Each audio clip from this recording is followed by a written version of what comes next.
Hello and welcome back to the Student Hub Live. Well, it's the 31st of July. It's our results and progression special.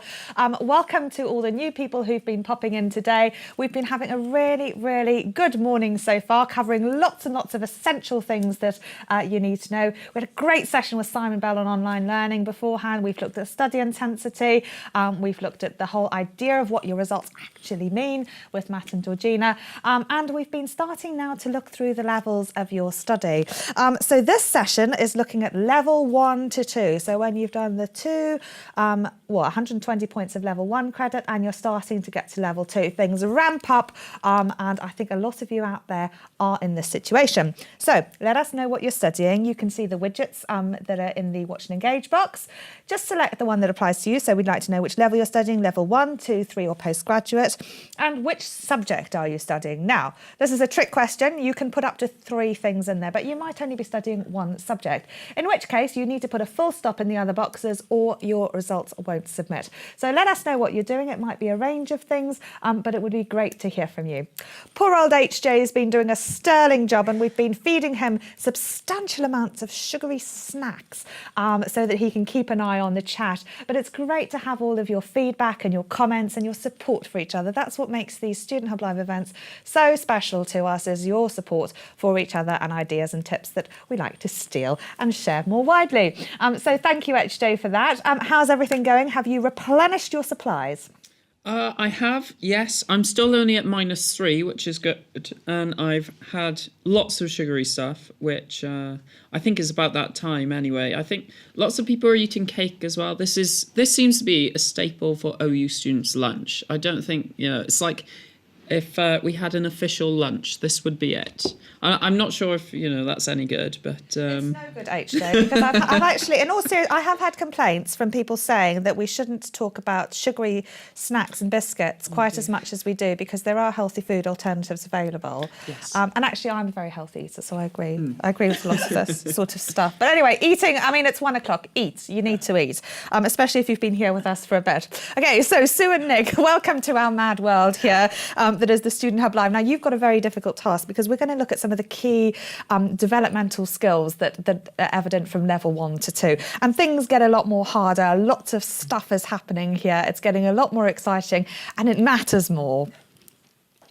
So let's look at the main differences then between level 1 or 2. So there's the starting to specialise, okay? So that really matters to a lot of students. Often, like Sue and I were saying beforehand, it's about getting more to grips with the content that you really want to start studying. But also you're perhaps looking at different terms, different theories and different ideas that are beginning to get a little bit more complex. So the subject matter is getting a lot more complicated.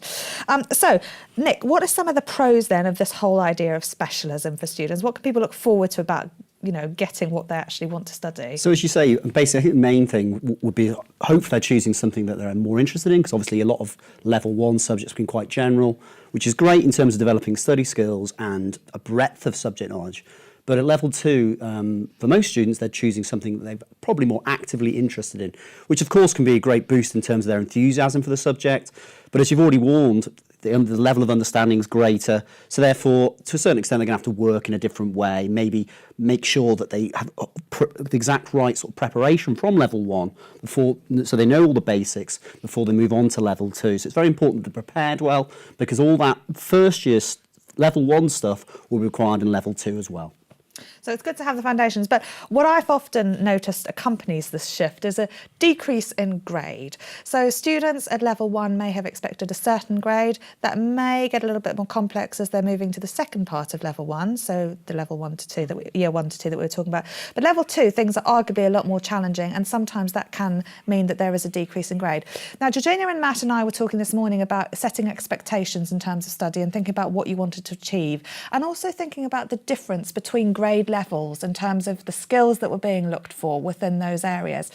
What advice could you give to students about maybe being mindful of what they were hoping to achieve so that they could manage their expectations as they're moving into a more complex subject, either to get something more on track with what they're actually going to get, or to find more time or more, I guess, specific things to study so that they can get the grades they want to? I think you do have to be realistic about what you can achieve. I think so many people are in different situations when they're studying. And you will have, single mothers that are studying that have very little time, and you'll have retired people that are doing it actually more for just pure interest. And so they'll have more time to study and reflect and to work. And so maybe they'll be able to work harder or just have a more interest and get better. So I think you need to look at yourself and go, what can I realistically achieve? What do I want to do? What do I need to do?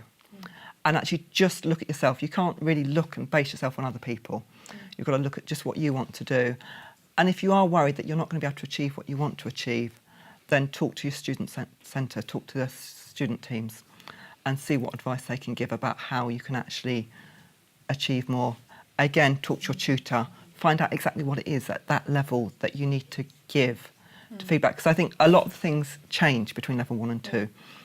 At level 1, certainly in maths, sorry. See, I am talking about maths. You're not allowed to talk about maths, banned. I will always talk about maths. He'll go on about chemistry then, yeah? Promise.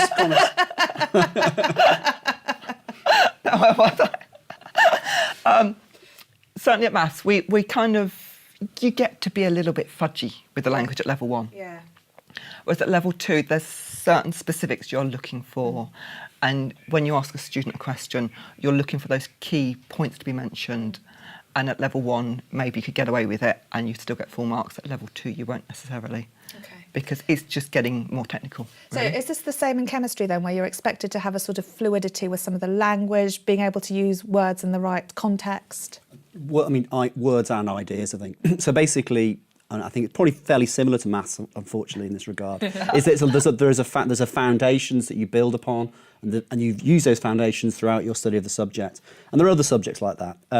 Whereas other subjects there'll be a little bit more of, this area is a level 2 area, and it's quite different to a level 1 area. But in subjects like maths and maybe physics and chemistry, there are some foundations which you build upon throughout your studies. But certainly in terms of studying it, it'll be the ideas maybe slightly more advanced. They may even be slightly more mathematical. But that is because you're dealing with it in a more detailed and a more complete way. Okay, and that's probably the case for all subjects. You look at them in a more complete way. You introduce the ideas in level 1, then you look at them in a more complete way as you move through the levels. Now, there are other things that are different as well. So in addition to the assessment, which tends to be a little bit more complex and rigorous, you might be starting to encounter exams for the first time, depending on what you're doing. There's also differences in the levels of support and contact that students could have, I guess, because a lot of this is moving towards independent study. So things are meant to get harder for that reason. Yeah, completely. I mean, I think certainly in the science subjects, we finish with this project module in level 3, which is very much I'm a tutor on that module, which is very much an independent project. So they are working individually, they choose their own area, and we as tutors just provide the support to sort of guide them in the process of the process of writing the review. And you're sort of working towards that, I think, certainly in the science area. You're working towards that independence, looking slightly beyond the study materials to a greater understanding, and not taking things necessarily quite so much at face value. Yeah, I think level 2 is certainly level 1. The books are very thorough. They will tell you everything you need to know, and very little that you'll be tested on will not be covered in the books. Whereas at level 2, it's the next step up. We're urging you towards that brilliant thing at the end of being that independent learner, to actually go, I want to know something. What do I need to do to find it out? What do I do? So with the second, level 2, we're just that transition period. We're going from that, we're going to tell you everything, to actually, you need to think about things a little bit more. You might need to do a little bit more research. You might need to use a library. You might need to go and look at something else. We're not going to give you all the answers this time. You're going to have to do a little bit more on your own. And then, like Nick said, onto the third level and true independent study and actually being given a free rein. Now, we asked everybody what level they were studying, and we have 43% of students who are studying level 2. Level 1 is 38%. But let's have a look at what subjects you're all studying, so we can see. Sociology, business, psychology, history, work with children, early modern... I can't see that quite so far away. Computing, there's some maths in there for you. Classical studies, early modern Europe, economics, management. Lots and lots of very interesting subjects out there that people are studying. Now, I wanted just to pick up on this idea of independent study because I think it's a really, really important point. Often there'll be optional activities for students to do. Often they'll start to think, independent study, right, I'm off, I'm going to the library, I'm going to go and research a lot of this. And you've also said that sometimes there are gaps. So it might be that there's a sort of link that students might need to make as opposed to going off and doing primary research. So this idea of independent study and about thinking a little bit more critically about some of the content that's there, what would you say to students is important in terms of being mindful of what they've got and what should be in their assessment ultimately? I think, again, we're on a learning journey. So we need to talk to the tutor. Yeah. I think, again, it's a subject I will keep on coming back to and back to. With every module, it's slightly different as to what you need to do and what your learning expectations are and what you're going to gain from that module. And your tutor is the person that knows what that module sits in the degree and where they need to go. So I think with different subjects, talk to your tutor. The tutor will give you the guidelines. So if there is something that they need you to go and look at, then they'll often give you a little pointer as to where to go. So you're not just swimming in a sea of the internet going, I don't know where to start looking, or even overlooking and doing too much work. That's a problem as well. So the independent study is quite clearly signposted then a lot of the time, but it's these definitely links that can be a little bit more problematic often for students because sometimes they think this is level 2, it's a lot more complex. And actually what may be required is that they start to think about those links and make sense of them. How is your experience of that, Nick? So I think you're right. I think there is a danger of being given the sort of free rein of the internet and just go, I'm going to find out lots of things to answer this question. But I think certain, unless otherwise guided, I think you are basically, the study materials will be certainly a level 2, still your number one thing to look at first, and then use those as a sort of springboard to look at things if required, to extend your understanding from the internet. But I really wouldn't, as I think, as Sue's already said, using your tutor's advice and obviously any guidance given on any assessment. If you're asked to go and look at something using the internet, there'll sure be guidance about, the number of words you're going to be writing, the type of resource you should look at. So I would imagine you're rarely given free rein to go and just, Google away. You're always given some sort of structure to work within. But it is difficult sometimes, I think, especially when you start getting very interested in things. So this leads to my next question, which is about how students can best prepare then for level 2 studies. Now, we've already talked throughout the day about sometimes it's very important to have a break, sometimes it's important to take this time to brush up, and it's really important to be mindful of what works for you as a student. But broadly speaking, if students were reasonably fluent in terms of their subject content at level 1, what sorts of things might the more conscientious ones want to do over the summer to start preparing for level 2? I think, again, they can go and look at the study materials that are available. Again, sorry, we keep on repeating ourselves. But people are logging in and out all day, so that's absolutely fine. That's fine. Yes, so go and look at the materials for the module that are available. Yeah. Go and look at the open source websites. Go and look at the Open Learn. See what there is there.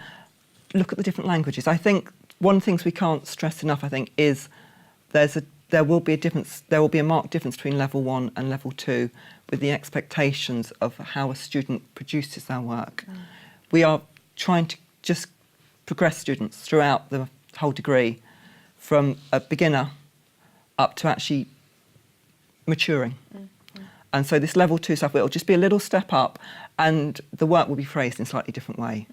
It won't be so complete and it may use terms that they don't explain, that you need to go and look at. So again, you can get your notepad and write down the terms you don't understand and relook and focus and just think about things, really. Yeah. Just work hard, I think. And of course, come to our boot camps, which are going to start in September, where we'll be giving you some very practical advice right up to the module start.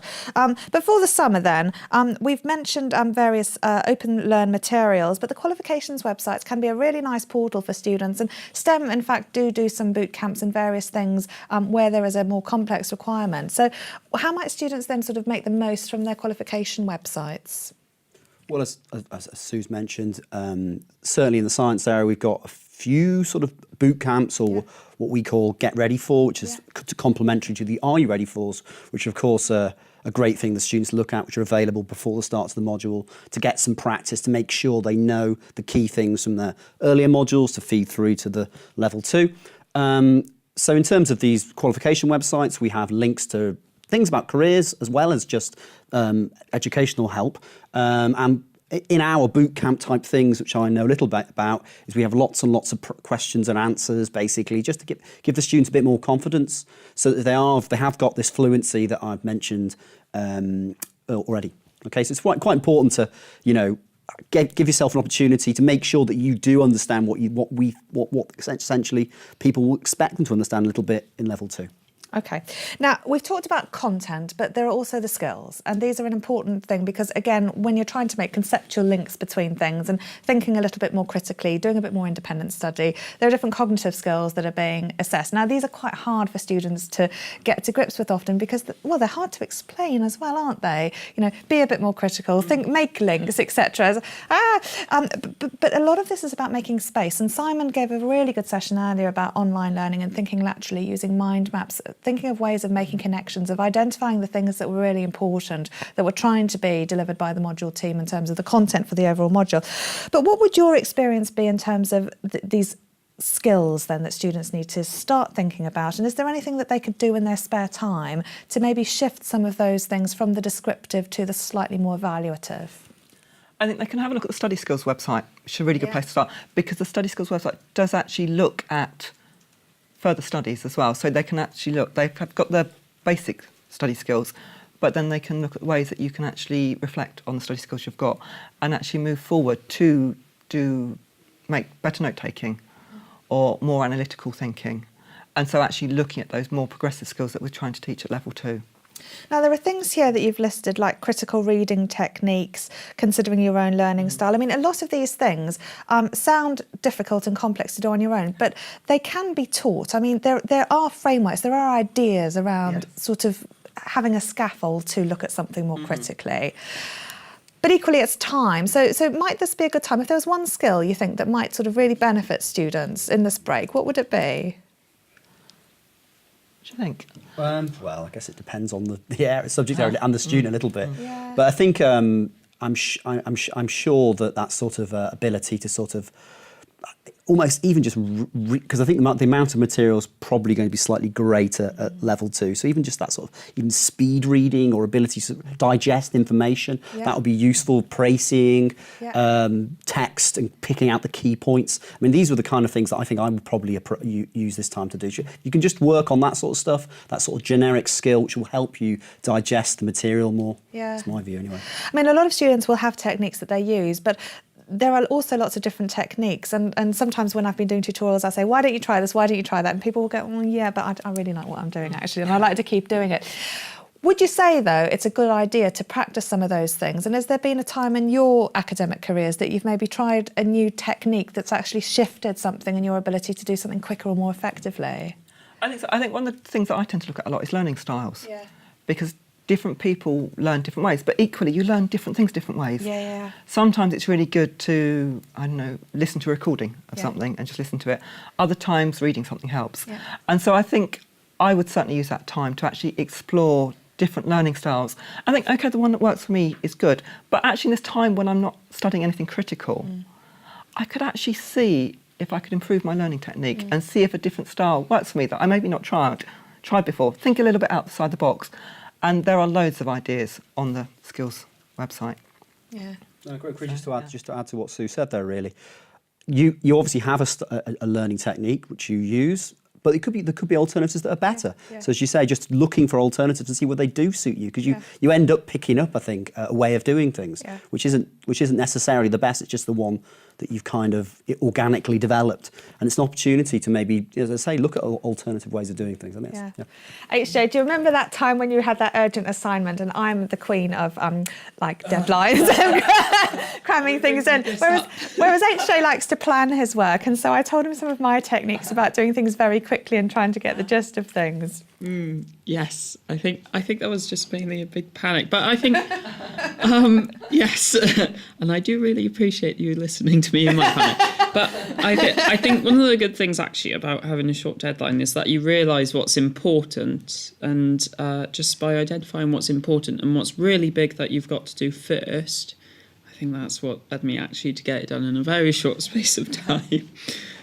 But I think We do have, I have been, as an aside, chatting to Bruce, and Bruce says, decreasing grade when I go up a level, but I think I said, and I think everyone has it, that you do sort of drop slightly, but then you build yourself back up as you get used to studying at level 2 and kind of learn what's expected of you. And kind of at level 1, you've got the big chunks of making sure you know the materials and sort of able to interpret it and answer the question. And then when you go up to level 2, they might expect some more independent work, and that's added onto you. And then when it's level 3, it's all the independent research. So I think, something that happens to all of us. And I think Bruce has been saying really enjoys listening to other people's experiences, because it makes him feel a bit better about going to step up as well. But I think Paya as well has a question about where you might go to find useful reading ahead of courses to sort of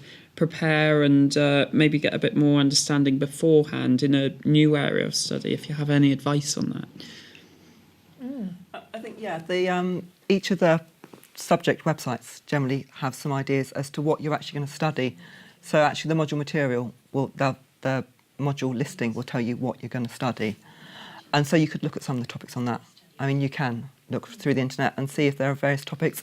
But I think a good place to do is to maybe talk to some students who have studied it already, and they could give you some pointers as to what to do. Yeah, absolutely. And lots of open learn courses being mentioned in the chat, and people really chomping at the bit to get on with their studies, which is great. I do think, though, like picking up on Bruce's point, there is this idea that, whilst there is a jump, it's not a massive jump. You're not all of a sudden going to be expected to suddenly start being this amazing, profound critical thinker. Things are staggered and they are weighted, and I think it's very important for students to get the assessment, get the weighting sorted, and start to think about those things. And, it strikes me when I'm teaching at level 2 that, there is still some aspect of description often. It's just understanding where the ratio lies then between often level 1 being largely descriptive and level 2 being slightly descriptive. And what I find students tend to do is maybe miss out that description because they're so focused on the other stuff that the very basic things can be overlooked. So this is all really going to this whole idea of reading the assessment, reading the student notes, getting to grips with what you're trying to do. Any advice then for students, because sometimes, again, depending on your subject, these can be a little bit slighter than maybe they were at level 1 as you're being handheld a bit less? I think hopefully it is a seamless progression and they won't actually notice the difference in notes and the change in style. And because as they learn more, they will just simply accept it. I think it's nice to move gently through. What would you say? Sorry, the question. Oh, no, that's fine. No, I was just saying that people have been talking about sort of getting ready for study, etc. But this whole idea of this transition not being so much of a jump and using the tutor notes to get a sense of what you're expected to do, and there might still be some description there. So it's not this massive sort of hike. It's not a massive hike at all, no. It should be seamless. And I think a lot of the things that you study at level 1, you do just absorb and you do start doing without even thinking about it. Yeah. So you probably will continue to use the skills that you have done at level 1. Yeah. And if not, again, talk to the tutors, ask them how they feel, ask them if what you're producing is the correct thing. So sometimes feedback on the continuous assessment, as detailed as they can give it written down, actually a conversation is what's really useful. And so you can call the tutors and they will speak to you on the phone and you can organise extra sessions if you want to. Yeah. And just try and get a focus as to what you need, really. We've been talking earlier about taking on board feedback from the previous year and thinking about some of the things you're doing, but also being mindful that you might be expected to do slightly different things. And it just suddenly struck me that, when you're sort of saying a piece of feedback, sometimes, it might be on an assignment, you need to think more critically, you need to do more independent thinking. That might be one of 25 comments that you've got, but actually it's the most profound one in terms of improving the grade. So there's this idea of getting a sense of how things are marked and what matters. Yeah, definitely. I think, obviously this is the role of the summary, hopefully, on the TMA is to sort of, pick out the main things. And that is definitely the case. I mean, that as we've just to re-emphasise what's already been said, I'm pretty sure that the start of level 2 will be basically fairly general, fairly introductory. It will gradually ramp, so there's nothing to fear there. And it is just picking up on those things and those comments that are, okay, we wanted more explanation rather than description. It's a key thing. So explanation and description are quite different things. And if you're explaining the idea, you're not describing the idea. And I think these are important things that students eventually develop, but they do seem different. first. Is there a value then in maybe feeding back on some of this as well? Because often, in particular at Access, you'll get very nice, clear descriptions of these. At level 2, it might be, you might expect to know them, you might even think you do know them. But like you say, the difference between, explaining and describing is quite substantial. So is there a sense of maybe students looking back over things that would help them identify some of these key terms?